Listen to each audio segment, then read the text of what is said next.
ব্যায়াম করার দরকার নেই কাদের? ইট ভাঙে একটা লোক, তার কি ব্যায়াম করার দরকার আছে? মাটি কাটে, তার ব্যায়াম করার দরকার আছে? দরকার আছে? এই রড সিমেন্ট ইট বাল, তার কি ব্যায়াম করার দরকার আছে? না। তাকে বরং একটু বিশ্রাম দেওয়া দরকার, যে ও যতটা পারবে খাইতে পারে এতটুকু, কাম করতে এতখানি পেটের দেয়। তো এখন যখন গ্রামের একজন মহিলা ন্যাচারাল খাবার খেত, তারপরে এসার পরে ঘুমাতো, ফজর পড়ে কাম শুরু করতো, সারা দিন কাম, এইটা ওটা, অনেক গোয়াল ঘরে গরু আছে, হাঁস মুরগির পিছে দৌড়াদৌড়ি করতে হয়, ছাগলের রশি ধরে টানতে হয়, বুঝতে পারছেন তো? তা বড় বড় তাফালে রড জাল করতে হয়, ঢেকি বা ইত্যাদি ইত্যাদি ইত্যাদি, এবং সব বাটাবাটি ছিল।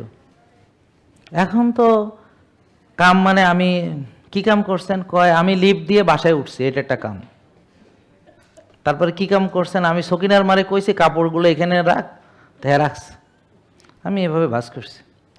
আর কি কাম করছেন? কয় যে আমি ওয়াশিং মেশিনে টিপ মারছি। বুঝেন নাই কথা? মানে এই সারাদিন মেলা কাম করছে সে। ও রিমোট কন্ট্রোল দিয়ে এসি চালাইছে, বুঝলে গেছে সরি এটা কইতে। তারপর কি সুইচ টিপ দিছি, লাইট জ্বালাইছি, নাকি বুঝেন নাই? তারপর সবাই কাইটে কুটে রেডি করে দিয়েছে, আমি একটা গোটা মারছি, মানে রান্না করছি। প্রচণ্ড কাজ।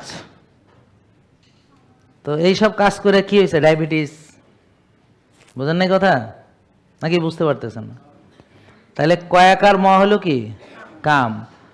তাইলে সোজা কথা হলো, যদি কামটা কামের মতো হয়, যেটাকে বলে কায়িক শ্রম, তাইলে আলাদা ব্যায়ামের বরং কোনো দরকার নাই। ইট ইট ইট ভাঙে, মাটি কাটে, হাল চাষ করে, লাঙল চালায়, মই চালায়, আছে না এরকম?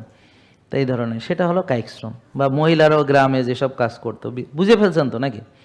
সেগুলো কায়িক শ্রম। তখন কি ওই মহিলা গ্রামে কোনো ডায়াবেটিস ছিল ওই সময়? আমি তো কোনো দেখি না, আমাদের গ্রামে তো কোনো ডায়াবেটিস ছিল না। জেকে লাইফস্টাইল লিমিটেড, ওষুধ মুক্ত সুস্থ জীবন।